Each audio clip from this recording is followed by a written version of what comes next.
Hey there, welcome back to Wild Bird Farm. My name is Tara and I garden here in Zone 5 in central Iowa.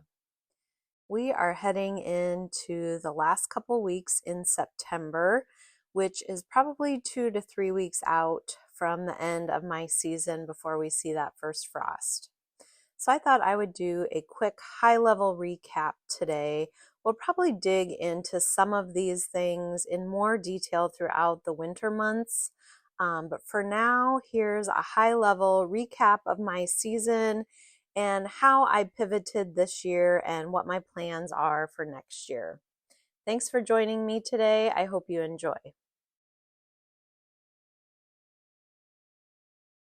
This was another early morning bouquet session, and they're pretty similar to some that I've done in the past. If you have any questions about the bouquets or the ingredients I'm using, leave them below. I'm happy to answer. I just thought we'd talk about something a little bit different while watching some bouquet making today. So starting off, I switched my focus this year from U-picks and florist bulk buckets, retail bulk buckets, and then retail bouquets. I had done all of those in the past, and while the U-picks were successful, it was a lot of work to get my farm ready for those on the weekends that I held them. So I decided to cut those out this year. That was kind of a big deal because that's how a lot of local people around here knew me.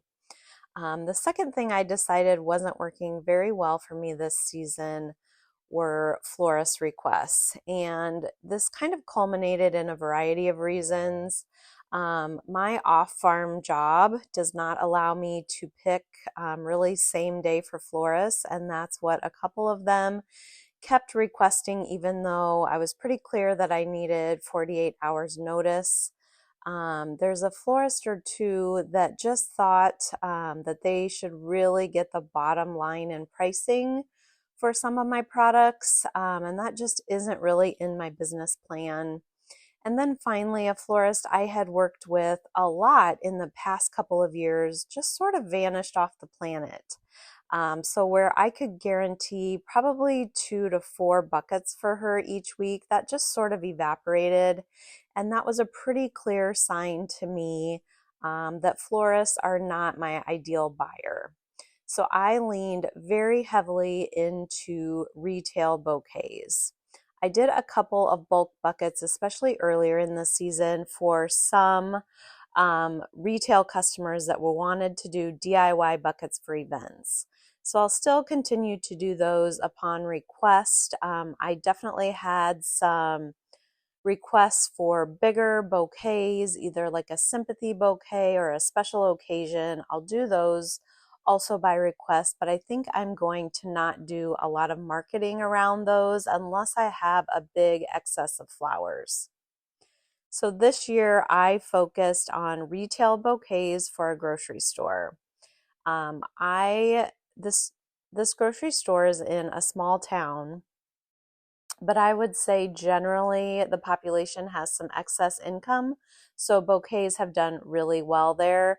They're marked pretty low. They're $20 bouquets. I make the bouquets to that price point, so depending on what flowers I have, the bouquets might be a little bit bigger or a little bit smaller, just depending on the value of those flowers. Those have sold really well. I take them 2 times a week. I do all of the work. I take them, I drop them off, I refresh the water, I pull any unsold bouquets. Not everyone likes to sell on commission, but since I am selling out almost week over week, this has worked really well for me. So moving forward, I decided to focus on that for next year. I am going to hopefully pick up another 1 or 2 grocery stores in my area. Now, this may require me to start paying someone to do my bouquet drop-offs. I'm not sure I could swing 3 separate stores even once a week, but I'm shooting for twice a week at those stores. And with me working off farm, I really think I'm going to have to hire some delivery help. But looking at the numbers on what I made this year at one store, that would definitely be feasible if I picked up another 1 or 2 stores. So that is sort of my business plan and my marketing plan moving into 2026. Now let's talk a little bit about what flowers kept this business afloat this season. My season started off with a bang in April with tulips. Tulip season is crazy season around here. People are so ready and hungry for flowers. I actually had trouble keeping the grocery store stocked. I was taking them 3 to 4 times a week. So looking forward, I did bulk up my tulips just a bit this year, but I may have to limit, if I pick up stores, I may have to limit and just take those once a week, and when they sell out, they'll be back the next week. After tulip season, we moved into the unheated high tunnel, and my ranunculus had a great year this year. I actually didn't have enough people lined up to buy them. So while they were selling well at the grocery store, I had planted enough thinking that I would have a lot of florist sales, and that just really didn't happen. I actually had to deadhead some of my ranunculus. This was the first season that had happened. Also coming out of the tunnel early were snapdragons and foxgloves. Again, I sold some bulk buckets to a florist of these, but I did have to deadhead both of these pretty hard. I think going forward with this change in my business model, I am going to put more different kinds of plants in the tunnel rather than just 3 mass plantings, because I think I'd like to have that variety and the little bit of difference in timings of when they're going to bloom. I also had some nigella and dianthus in the tunnel. Those were nice fillers pretty early on. Next, we moved out to the peony patch, and again, a good year for peonies. My peony bushes are coming to maturity. I think the majority of them will be pretty mature by next year, so that's exciting. I did store a few, although I don't love storing peonies for more than a couple weeks, I found out. I just don't think the vase life is there. So I may need to do a little bit of like a bulk buying push next peony season. After that, we were looking at early sunflowers as a focal.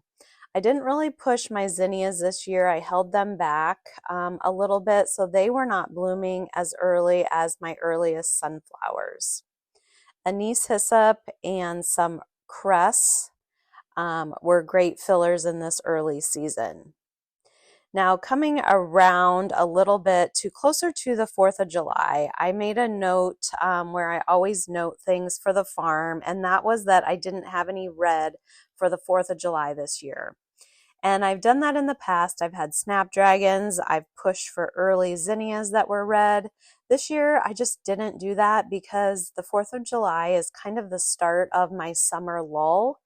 But I did miss not having any reds, so I'm going to shoot for that next season. But then again, I'm going to have less focus in the month of July. So from right around the 4th of July or shortly after until after the first week in August, about a month time frame, I really see a lull in flowers. I think it's vacation season and people are just on the go. People have flowers in their own gardens, so I just see that lull. And just like clockwork, the second week in August, sales pick back up and I see a big increase in demand again.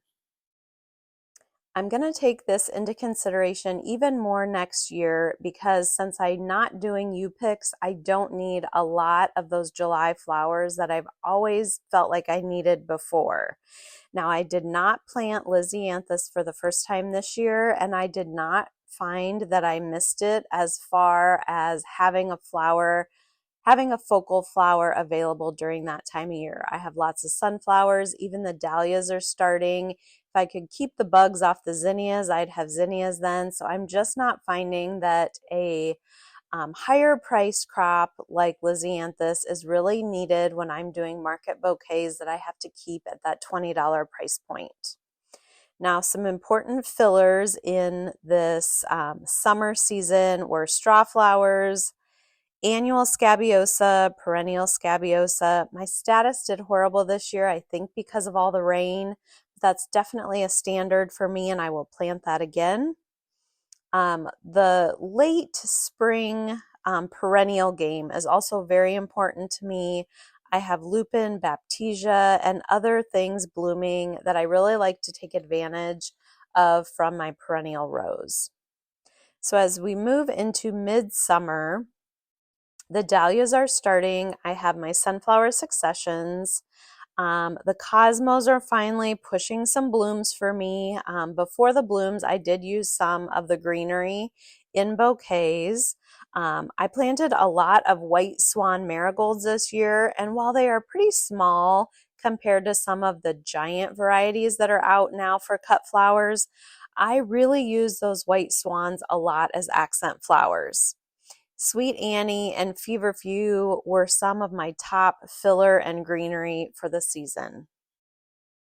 As we move into late season, which is sort of where I'm at now, I'm using a lot of forsythia greens as my greenery. Also basil. My cinnamon basil was just a lifesaver this year. The dahlias are cranking out flowers, but I would say this year was a little bit rougher in terms of just number of dahlias. I really want to beef up the number of plants that I plant next year.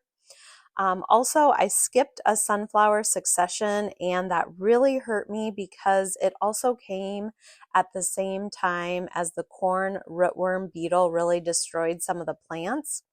So at this point, in mid to late September, I've gone almost a month, at least 3 weeks, without many sunflowers.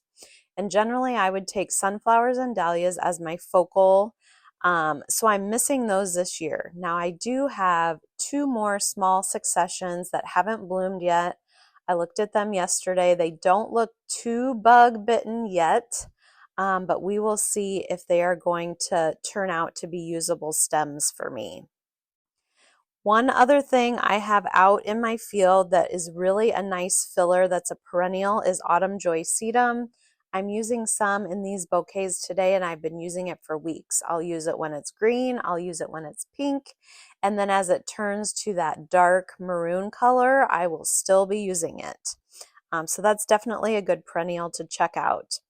Now I did plant some giant orange, I think they're called cocoa maybe, marigolds late. And I think I almost planted them too late. I would like to have them now to be harvesting. And last year I had an abundance of them through all of September. I think they actually started in August. Well, this year I held off on the orange and they are not blooming yet. I see some buds in the field. The stems are extremely tall, so I think they like the amount of moisture that we've gotten. And I think they also like growing a little bit later. They look beautiful as long as I get blooms from them. So I really need to see some blooms in the next couple weeks before our first frost. And then that is really going to wrap up my season this year. Now I do have a few things going in the high tunnel as an experiment. One is heirloom mums. I have probably 25-ish feet of those. This is a year where I am just playing around with it to see what type of blooms I have. I really see going forward though, this being a big push and to get a full 40-foot row in the tunnel of these, I just need to make sure I get my timing right. So this is just an experimental year. I actually don't see buds on them yet, so I'm a little bit nervous, but I know they like the cool season. So we're just gonna see how that goes this year. I also planted some late season straw flowers in the tunnel because I was trying to figure out what I was going to put with these heirloom mums if they bloomed. Both in terms of greenery, I think I'll be able to use again the forsythia greens. But then if I had an accent, I thought maybe straw flower in the tunnel. I've put celosia in my tunnel before. That might be an option for next year. I just need to play around with something that's going to pair with these late enough in the season. Since I'm depending on dahlias and sunflowers this season, once we get that first frost, I'm pretty much going to be done this year. Now, hopefully those heirloom mums in my tunnel in future years can carry on the season a little bit longer. So while I play with that, I wrap up my season. I'll be doing a few dried flowers. I don't do a ton of those, but as I have excess globe amaranth, celosia, some things that are really good to dry, I've been drying some flowers. In past years, I've done dried flowers on top of pumpkins. Those sold quite well. I've not tried to sell those at the grocery store, and I don't think I will this year. Around here, it was a really hard pumpkin year. Pumpkins are kind of scarce. I would want to buy them locally. And I myself didn't grow any this year, so we're not going to be doing any of those for mass resale. But that is a good option that I've done in the past. So we are just going to wind down the season here in a few weeks. We'll be digging dahlias and cleaning up the field. That'll keep me quite busy. But then I did order some tulips to be grown hydroponically. So I requested that they were pre-cooled. I've done this for the last couple seasons, and I ordered a few more this year. I am not sure if I will sell those at the retail store. I haven't ever done hydroponics there. That is definitely an option. Or I'm also looking at setting up a small, simple farm stand for myself. I think I have a big enough following locally now that setting up a farm stand, even in our very rural area, might go over okay.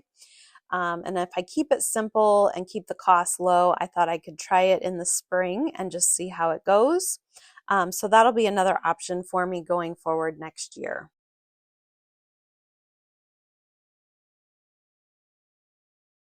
That about wraps things up for me. I hope you found this helpful. Again, we'll be digging in a little bit deeper into some of these topics, but I just wanted to get it out there while it was fresh in my mind. This will be a good resource for me to look back on as well.